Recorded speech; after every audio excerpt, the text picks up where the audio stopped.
대만에서 지금 1,480억 달러, 우리 돈으로 정말 어마어마한 예산안을 두고 아주 뜨거운 논쟁이 벌어지고 있습니다. 이게 그냥 돈 문제, 숫자 싸움이 아니고요. 말 그대로 대만의 미래가 걸린 아주 중요한 현장이거든요.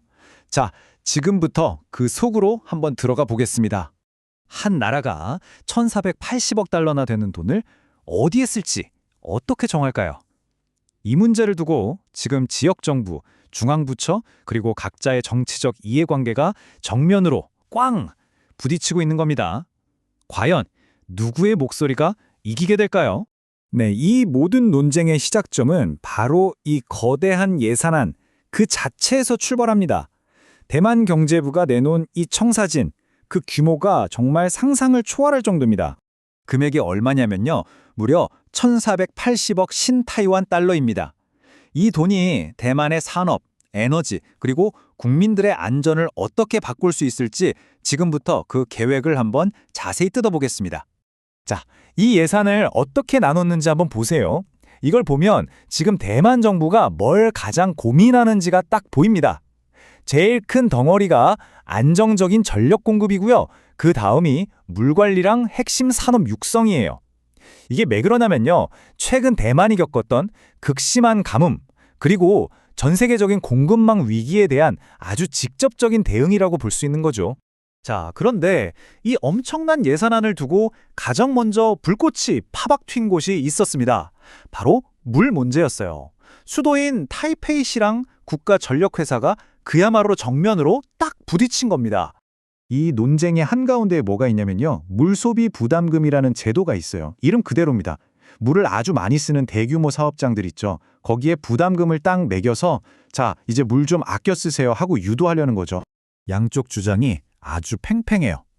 타이베이시는 아니 우리 저수짐을 끌어다 썼으면 돈 내야지 이런 입장이고요. 반면에 전력공사는 아니 우린 물을 그냥 흘려보내서 전기를 만든 거지 물을 써서 없앤 게 아니잖아 이렇게 맞서는 거죠. 자, 여러분 생각은 어떠세요? 수력발전, 과연 이건 물 소비일까요? 아닐까요? 이런 상황에서 한 입법위원이 타이페이시를 향해서 아주 직설적인 발언을 날립니다. 이건 이득 볼 거 다 보고도 불평하는 꼴이다. 와, 이 한마디로 논쟁에 제대로 불을 지핀 거죠.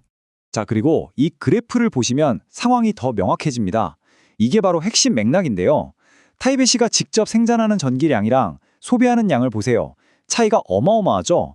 스스로 만드는 전기보다 무려 50배가 넘는 전기를 외부에서 끌어다 쓰고 있는 거예요. 이 데이터 하나만 봐도 타이베이시가 국가 전력망에 얼마나 크게 의존하고 있는지 딱 보이는 거죠. 그런데 대만의 예산 논쟁은요. 단순히 섬 안에서만 벌어지는 집안 싸움이 아닙니다. 바다 건너에서 훨씬 더 큰 파도, 그러니까 지정학적인 파도가 대만의 경제정책 전체를 흔들고 있었거든요. 두 번째 격전지는 바로 중국이었습니다. 최근에 중국이 대만을 향해서 여러 경제 협력 조치를 제안했거든요. 일종의 당근을 툭 던진 건데 이걸 덥석 물어야 할지 말아야 할지를 두고 의견이 확 갈린 겁니다. 이 문제에 대해서 경제부 장관의 대답은 아주 단호했습니다.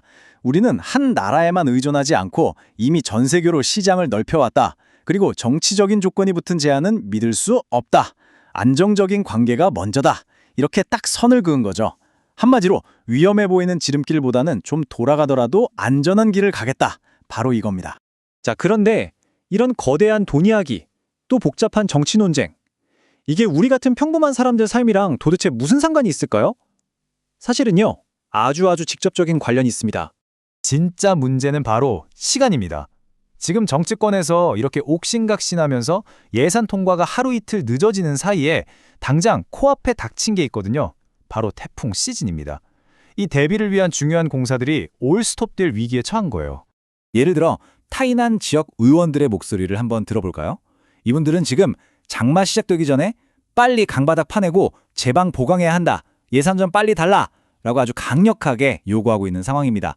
이게 단순히 재난 예방 문제만도 아니에요.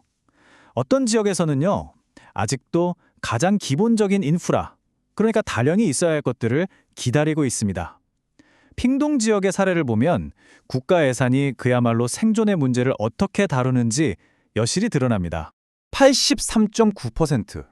이게 핑동현 주민들의 상수도 보급률입니다.